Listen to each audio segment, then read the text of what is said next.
হেফাজতে ইসলাম বাংলাদেশের সংগ্রামী যুগ্ম মহাসচিব কারা নির্যাতিত মজলুম আলেম শেখুল হাদিস ইবনে শেখুল হাদিস আল্লামা মামুনুল্লাহ বক্তব্য রাখবেন আল্লামা মামুনুল হক।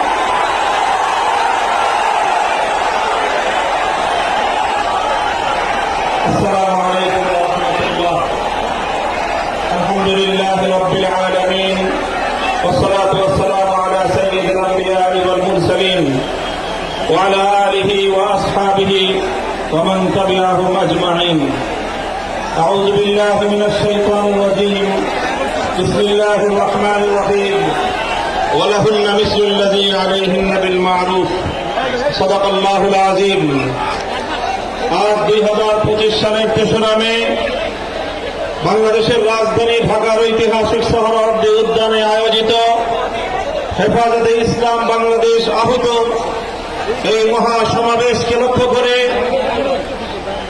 আমি সর্বপ্রথম স্মরণ করতে চাই ওই সকল বীর শহীদানদেরকে শাপলা থেকে 2024-এর জুলাই বিপ্লব পর্যন্ত রক্তেরাঙা যে পথ পাড়ি দিয়ে বাংলাদেশ 2024-এর 5ই আগস্ট দ্বিতীয়বারের মতো স্বাধীনতা অর্জন করেছে।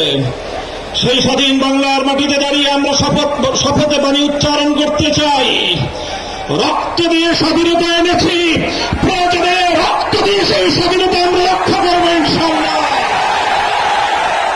স্বাধীন বাংলার মাটিতে দাঁড়িয়ে আমরা বলতে চাই, নারী সংস্কারের নামে আল্লাহর কোরআনকে ইসলামকে যে কটাক্ষ করা হয়েছে, ধর্মীয় উত্তরাধিকার বিধান পারিবারিক বিধানকে নারী পুরুষের মধ্যে বৈষম্যের প্রধান কারণ বলে আখ্যায়িত করে বিতর্কিত নারী বিষয়ক কমিশন এদেশের সংখ্যাগরিষ্ঠ মানুষের ধর্মীয় অনুভূতিতে আঘাত প্রদান করেছে।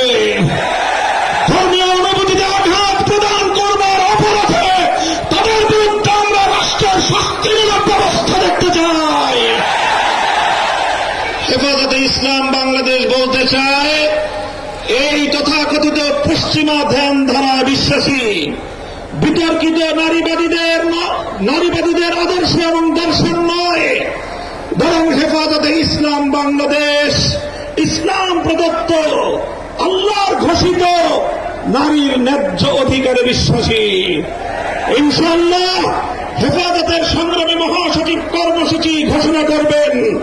সারা বাংলাদেশ জুড়ে হেফাজতের নেতা কর্মীদেরকে আগামী মাসগুলোতে গোটা বাংলাদেশ জুড়ে নারীর ন্যায্য অধিকার আদায়ের জন্য মাঠে নামতে হবে।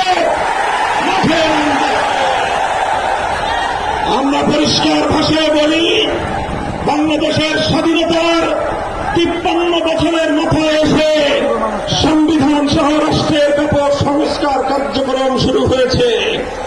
এই সংস্কার কার্যক্রম চলাকালীন সময়ে বহুত্ববাদের মতো বিতর্কিত একত্ববাদ বিরোধী কোন কনসেপ্ট বাংলার মানুষ গ্রহণ করবে না।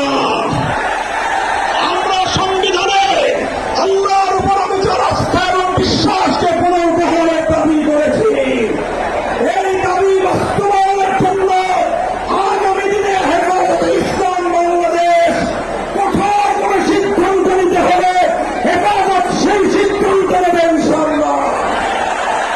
আমরা পরিষ্কার ভাষায় বলি, ডক্টর ইউনূস সাহেবের সাথে হেফাজতের কেন্দ্রীয় নেতৃবৃন্দ অনেকবার সাক্ষাৎ করে বিনয়ের সঙ্গে আবেদন করেছি, আমাদের বিরুদ্ধে ফ্যাসিবাদী আমলে দায়েরকৃত মিথ্যা মামলাগুলো প্রত্যাহার করেন। কিন্তু কেন যেন মনে হচ্ছে আমাদের সোজা আঙ্গুলে বুঝি ঘি উঠবে না।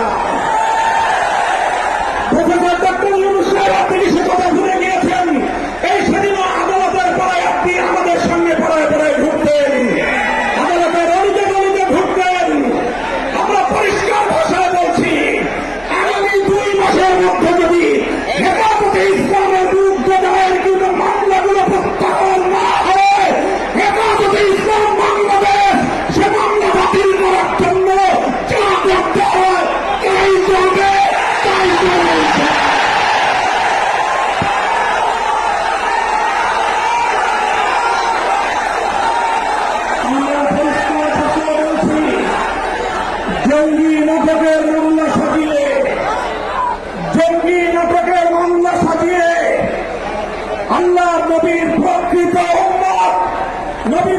মোহাম্মদ যাদেরকে কারাগারের 4 দেয়ালে বন্দী করে রাখা হয়েছে, যারা নবীর দুশ্মনদের বিপক্ষে পদক্ষেপ নিয়েছে, তারা গোটা উম্মতের কাছে হিরো, তারা গোটা উম্মতের হৃদয়ের মণি, চোখের মণি, হৃদয়ের প্রশান্তি। সেই সকল কারাবন্দী মজলুম নবী প্রেমিকদেরকে অবিলম্বে মুক্তি প্রদান করতে হবে। আমরা বলছি, আমরা ফিলিস্তিন ইস্যুতে গাজাবাসীর পক্ষে, জায়নবাদী ইসরায়েলের আগ্রাসন এবং গণহত্যার বিরুদ্ধে গোটা বিশ্ববাসীর সঙ্গে আমরা সহমত। বাংলাদেশের মাননীয় সরকার প্রধান উপদেষ্টাকে আমরা বলি, আপনি আন্তর্জাতিক ব্যক্তিত্ব, বিশ্ব অঙ্গনে আপনি গাজাবাসীর পক্ষে ভূমিকা পালন করুন।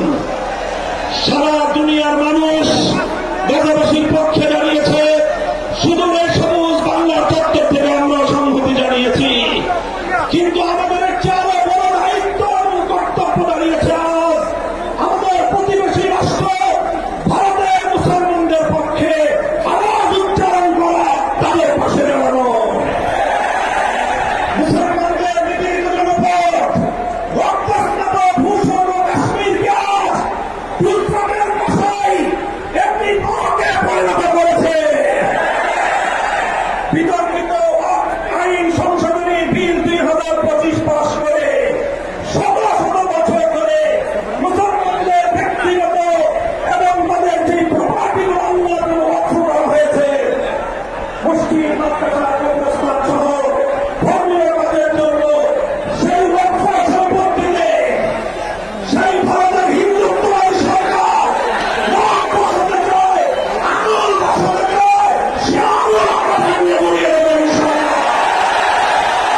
আজ হেফাজতের সমুদ্র থেকে আমি ভারতের নিপীড়িত নির্যাতিত মুসলমান মুসলমানদেরকে আহ্বান জানিয়ে তাদেরকে আমরা আশ্বস্ত করতে চাই, ভারত জুড়ে বাংলাবঙ্গ নদীর বিরুদ্ধে আন্দোলন গড়ে তোলো। তোমরা সকল নিপীড়ন বন্ধ করার জন্য মাঠে নেমে আসো। সীমান্তের এপার থেকে বাংলার 18 কোটি মানুষ তোমাদের সঙ্গে সংহতি করবে ইনশাআল্লাহ। প্রিয় বন্ধুগণ, প্রফেসর ডক্টর ইউনূস সাহেব এবং অন্তর্বর্তীকালীন সরকারকে আমরা একটা বার্তা বলে দিতে চাই। মনে রাখবেন, 71 সালে এদেশের মুক্তিযোদ্ধারা বলেছিল, আমরা দিল্লির গোলামি দিল্লির ছিন্ন করেছি, দিল্লির গোলামি করবার জন্য নয়।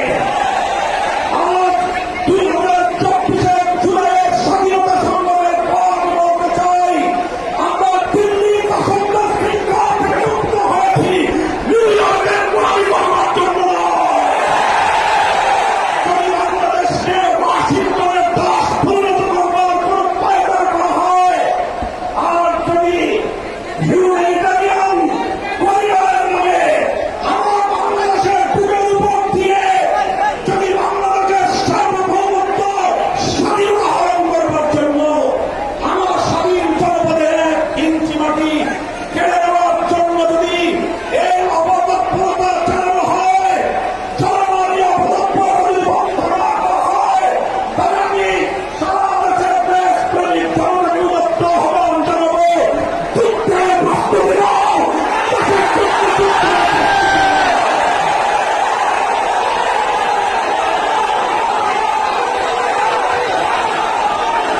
আমরা আমার দেশের প্রতি ইঞ্চি মাটি আমার জায়গা মাটি।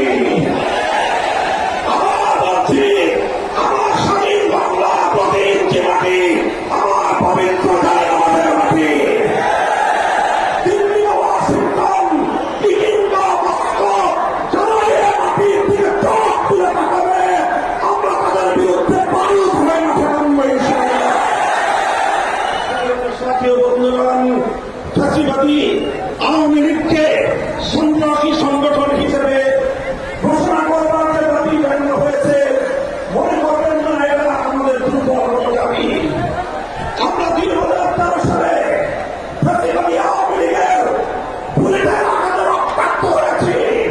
2021 সালে আমাদের আমাদেরকে হত্যা করেছে, বছরের পর বছর বিনা বিচারে আমাদেরকে কারারুদ্ধ করে রেখেছে। সেই সন্ত্রাসী সংগঠন আওয়ামী লীগকে আবার বাংলাদেশের রাজনীতিতে যদি পুনর্বাসন করবার কোন দুঃস্বপ্ন কেউ দেখে,